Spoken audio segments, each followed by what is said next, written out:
macalinkiina macalinkeen allowkaar macalinkiin allowkaar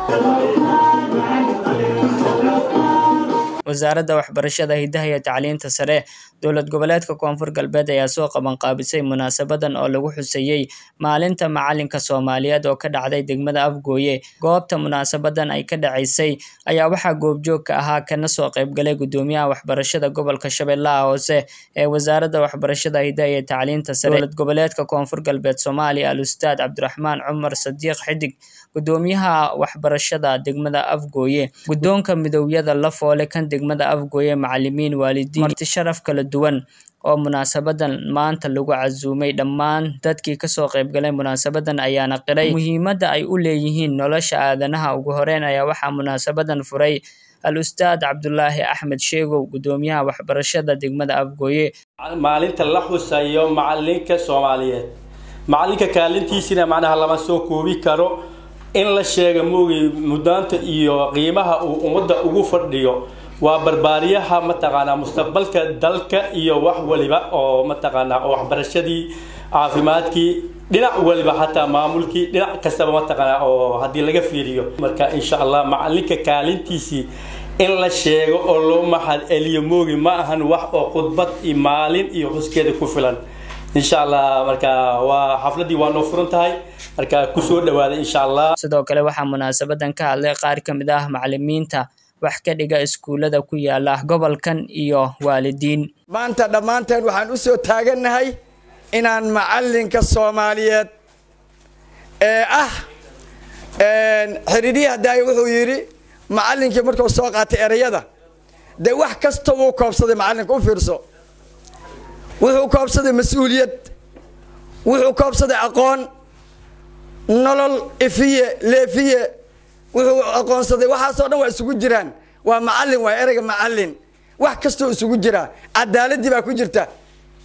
umadan cadaalad loo helin loo cadaalad farin dibkeeda leedahay wax walba marka macallinku waa ku dhan tahay insha Allah waxa leenahay macallinkoyow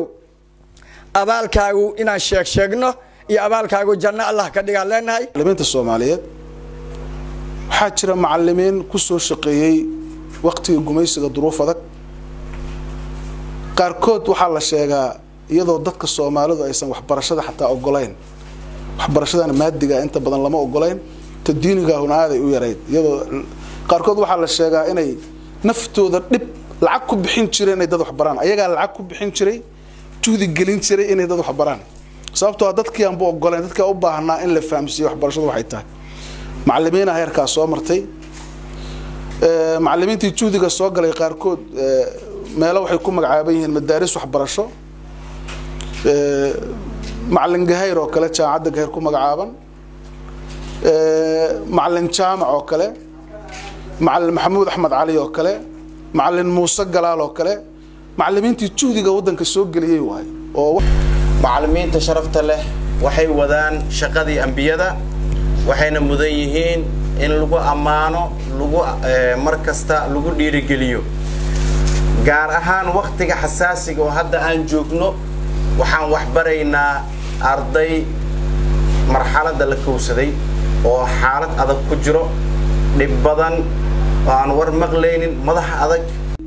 waxa istaagay niman culimo ah niman aqoon-yahan ah niman macnaa galaadkooda aad u fiican ayaa wadankan istaageen waxa la badbaadiyay dhalinyaradii markaas soo kacaysay marka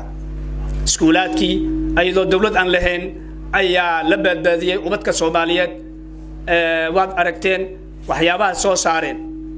oo iskuulaad ayaa la furay la asaasay. ugu dambeyn ayaa waxaa munaasabadan soo xiray gudoomiyaha waxbarashada gobolka Shabeellaha Hoose ee wasaaradda waxbarashada hidaha iyo tacliinta sare ee dowlad goboleedka Koonfur Galbeed Soomaaliya Al-Ustaad Cabdiraxmaan Cumar Sadiiq Xidig. ugu horeyn waxa uu u hambalyeeyay macallimiinta Soomaaliyeed isagoona sheegay in wasaaradda waxbarashada Koonfur Galbeed ay dadaalo ugu jirto sidii loo kordhin lahaa mishaaraadka ay qaataan macallimiinta.